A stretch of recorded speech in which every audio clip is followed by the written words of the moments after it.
anyone could have been there in my place, and anyone who's going to pass judgment, fine. I was vicious. My intent was to kill him. December 22nd, 1984. It was the weekend before Christmas, and in York City, subways were crowded with people. On average, around 3.3 million people use the subway daily, and on weekends like this, subways are occupied by around 1.5 million people. In this crowd, 37-year-old Bernhard Goetz, an electrical and nuclear engineer, boarded a train at Manhattan's 14th Street station, where 4 black teenagers, Barry Allen, Darrell Cabey, James Ramseur, and Troy Canty, were also traveling. It was around 1 p.m. when Goetz was approached by 4 young men.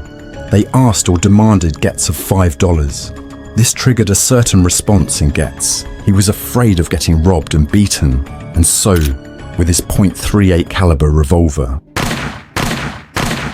4 black teenagers fell to the ground. Darrell Cabey was not hit by the bullet. He fell on the ground crouching in fear when Goetz came closer and said, "You don't look so bad. Here's another." The injured were rushed to the hospital and Goetz fled the scene. All victims survived the attack. Cabey was hit in the spine and the injury caused him to be paralyzed. It was said that Cabey was still sitting in his subway seat when the shooting occurred. This incident sparked debates and discussions about self-defense, vigilantism, race, and gun control in New York City. This fateful happening divided the people of New York. Some praised the shooter for taking a stand. He did right. By shooting these guys. Sure, they tried to mug him.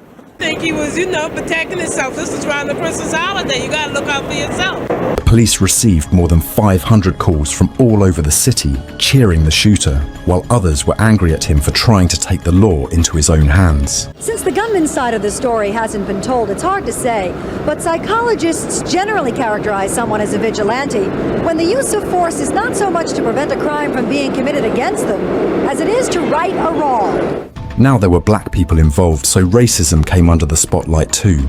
Later, Goetz's neighbors also said that Goetz was a racist. They often heard him say, "The only way we're going to clean up this street is to get rid of the and." But to know what went through Bernhard Goetz's mind when he committed the crime, we must look into his life.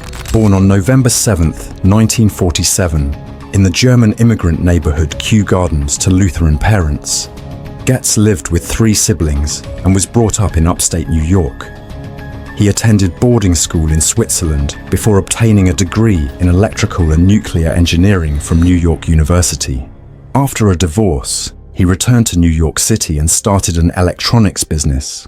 4 years before the shooting, in 1981, Goetz was robbed by 3 black teenagers at Canal Street subway station, causing injuries to his chest and knee.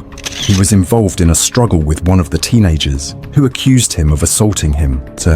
He was detained for 6 hours, causing frustration, while the accused person was released within 2.5 hours.